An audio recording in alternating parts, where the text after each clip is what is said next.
Dear students, today we are going to discuss on the concept and the scope of action anthropology.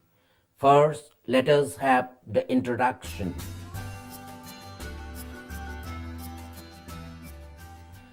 Action anthropology is a 20th century achievement. It has been coined by Saul Tarx.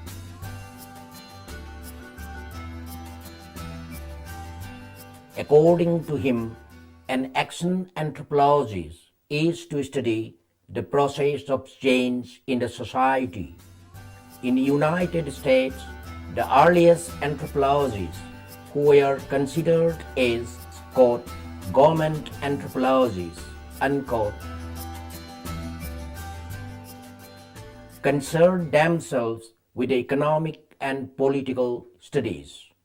They also covered the fields of religion, art, systems of value and personality structure, as well as native patterns of education and other modes of social control. Personalities like R.S. Rattray, C.E. Mitchell could be included in the list of governmental anthropologists. Later on, Professor Franz Boas, Malinowski, Radcliffe Brown, Saul Tarx, S.F. Nadell, G.M. Foster, C.M. Conrad,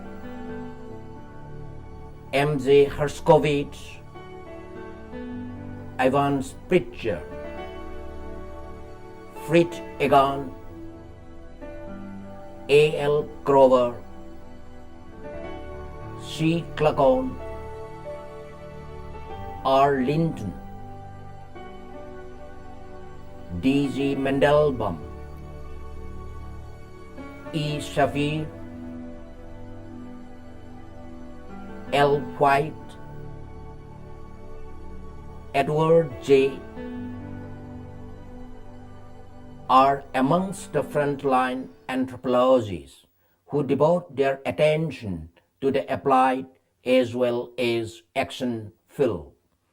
Some of them tried to pursue the line of thinking of Max Weber in assessing the role of action anthropologists in differentiating, quote, the factual consequences of alternative modes of action, or in recommending the best technical means for bringing about an end previously value determined, unquote. Even they had to move outside the realm of science. Next, let us have the basic concept of action anthropology.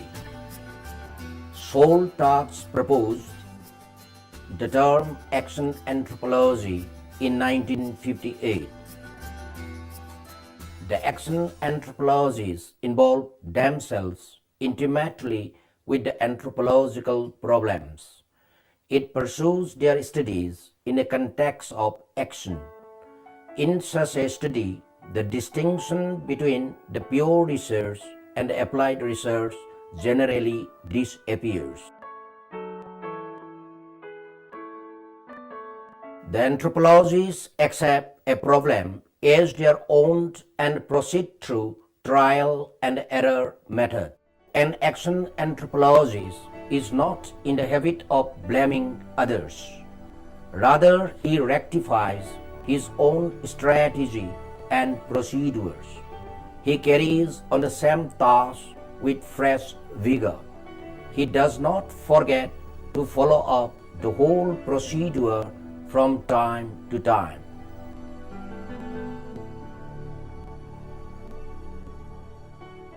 The major characteristic of action anthropology, as described by Saul Tarx, is that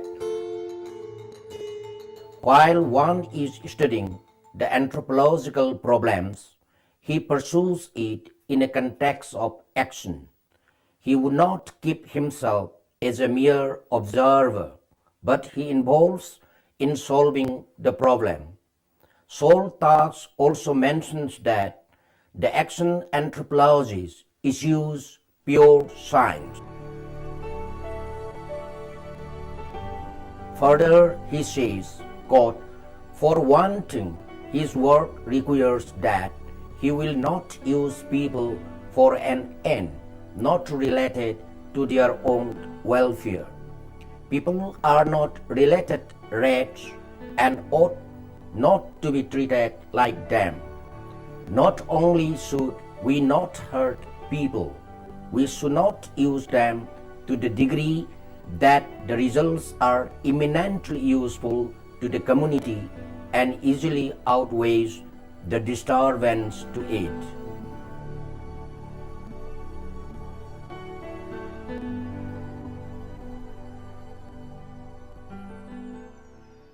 Next, we have action anthropology and applied anthropology.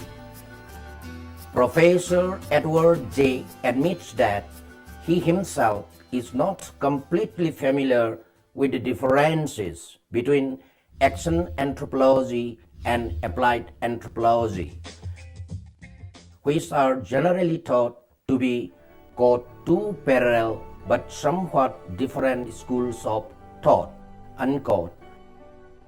In modern anthropology, according to Professor J., quote, "From the applied point of view, the anthropologist becomes so completely expert on the culture he is studying as to be able to make the proper recommendations for administration on the basis of his knowledge.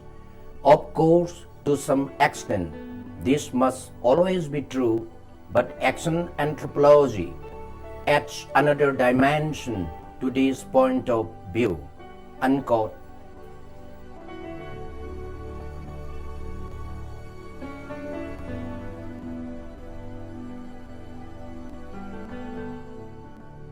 Normally, the anthropologist can never know everything about a society other than his own, no matter how closely he is associated with it. Hence, any recommendation, no matter how expert, is liable to a certain degree of errors. The best anthropologists can do, from the point of view of action anthropology, is to understand the needs and the desires of the people which they themselves express. The first requisite of the anthropologist cum advisor is to listen to the wishes of the people he is studying. This plus his intimate observations of aboriginal life can then be utilized in the formulation of concrete recommendations of the government. Professor Petty interprets the distinction between applied anthropology and action anthropology based on the concerned approaches in a different way.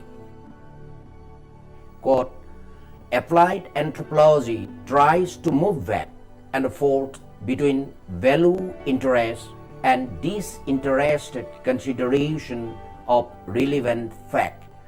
Anthropology in action is suspended between these two poles and swings between them."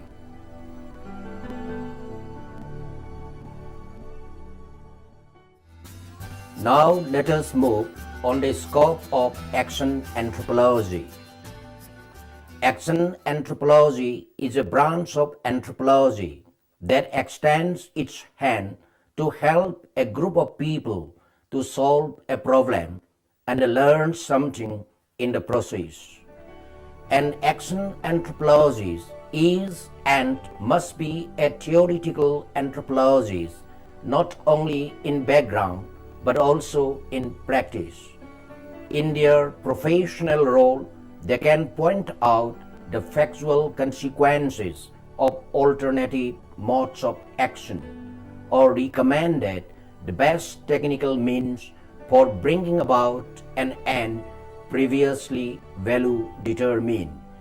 Professor Nadal thinks that, quote, value judgments are inseparable from an investigation, and he claims that, quote, valuing is a part of the ethnology's work, unquote. The personal value-laden reactions are absolutely necessary for an ethnographer to bring out the cultural reality of the group under observation. When an applied anthropologist fills the earth for a course of prolonged action to solve a problem, action anthropology is initiated. In modern anthropology, action anthropology and applied anthropology are the parallel developments. Complete and accurate prediction of human behavior is not always possible. In this respect, action anthropologists can show the ideal performance. Their duty does not end with formulation of concrete recommendations. They remain constantly associated with a project until and unless the goal is achieved. The scope of action anthropology also covers the dealing of the circumstances of global warfare. For instance, during the crucial pre-war years of the 1930s, the Axis powers were quite alive to the potentialities of using anthropological techniques in the colonial situation and were prepared to employ them among native people who might come under their rule.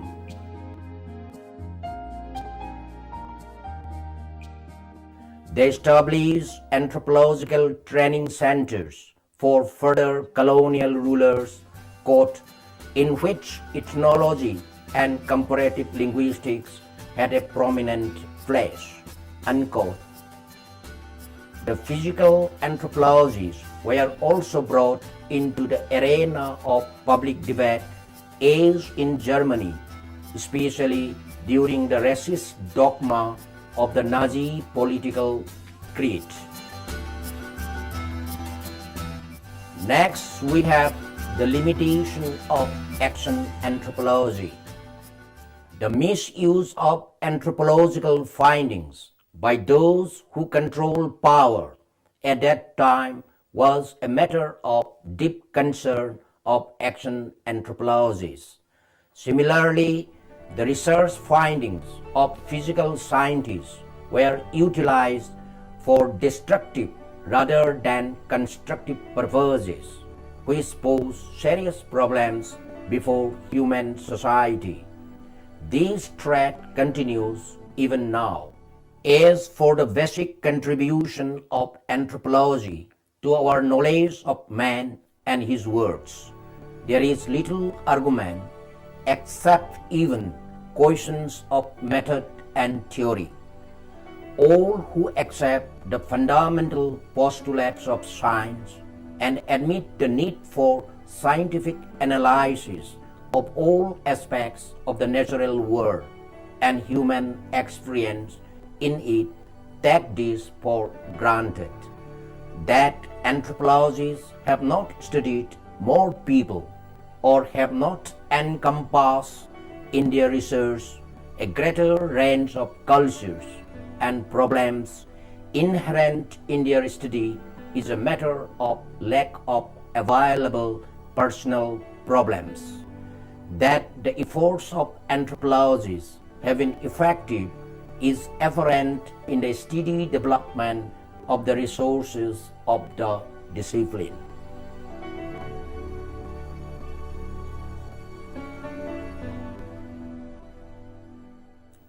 After discussing the basic concepts, scope, and limitations of action anthropology, now let us draw the conclusion.